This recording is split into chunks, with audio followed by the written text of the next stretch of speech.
हम किसी को जज नहीं कर सकते कि अरे यार ये जो काम कर रहा है वो गलत कर रहा है और ये जो काम कर रहा है सही कर रहा है। कि हमारा नॉलेज, हमारी स्किल, हमारा टैलेंट सब व्यर्थ है। हर लोगों का अलग अलग टैलेंट होता है, पर वो कभी कामयाब होते हैं और कभी कामयाब नहीं हो पाते हैं। इसका रीजन सबसे बड़ा ये है,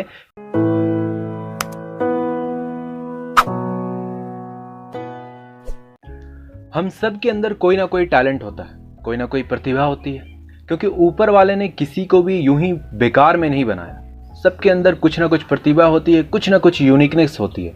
सब अपने अपने फील्ड में माहिर होते हैं। एक्चुअली मैं अपनी बात को एक छोटी सी कहानी से रखना चाहता हूँ। ये कहानी एक ऊंट और उसके बच्चे की है। ऊंट के बच्चे ने एक दिन अपने पिता से पूछा, पिताजी कुछ सवाल हैं जो मैं कई दिनों से आपसे पूछना चाहता हूँ, बट मैं पूछ नहीं पा रहा हूँ।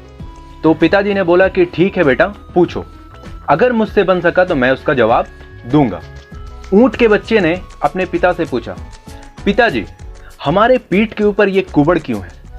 ऊंट ने जवाब दिया कि हम एक रेगिस्तानी जीव हैं और हमें थोड़े थोड़े वक्त पे पानी की ज़रूरत पड़ती रहती है और हम इस कुबड़ में पानी को इकट्ठा करके रखते हैं, जिससे हमें बार बार पानी पीने की ज़रूरत नहीं होती। हम इस कुबड़ से पानी का इस्तेमाल करके पानी पी लेते हैं, अपनी प्यास बुझा लेते हैं। ऊंट के बेटे ने तुरंत दूसरा सवाल किया, पिताजी हमारे पैर इतने लंबे और पंजे गोलाकार क्यों हैं?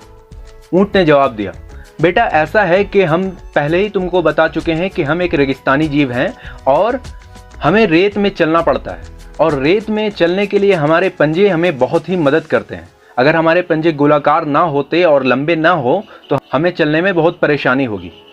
ऊंट के बेटे ने जवाब दिया, पिताजी मैं ये तो समझ गया कि हमारे पीठ पर कुबड़ क्यों होता है और मैं ये भी समझ गया कि हमारे पंजे लंबे और गोलाकार क्यों होते हैं, लेकिन एक और सवाल मेरे जहन में है जो मैं आपसे पूछना चाहता हूँ। ऊंट ने जवाब दिया, हाँ ठीक है पूछो। तो उसने बोला, पिताजी हमारी पलकें इतनी लंबी क्यों हैं? तो ऊंट ने फिर जवाब दिया, चूंकि हम रेगिस्तानी जीव हैं और रेगिस्तान में जब चलते हैं तो वहाँ के धूल से ये पलकें हमारे आँखों की हिफाजत करती हैं, ये हमारे आँख की रक्षा कवच है। ऊंट के बेटे ने जवाब दिया, पिताजी मैं समझ गया कि हमारे पीठ पे कुबड़ क्यों होता है, हमारे पंजे गोलाकार क्यों होते हैं और हमारी पलकें इतनी लंबी क्यों हैं, लेकिन पिताजी अगर हमारी ये सारी एबिलिटी है, ये सारी कैपेसिटी है तो हमें तो रेगिस्तान में होना चाहिए, फिर हम इस जू में क्या कर रहे हैं? इस कहानी से हमें ये शिक्षा मिलती है कि हमारा नॉलेज, हमारी स्किल, हमारा टैलेंट सब व्यर्थ है अगर हम सही क्षेत्र में ना हो, सही जगह पे ना हो।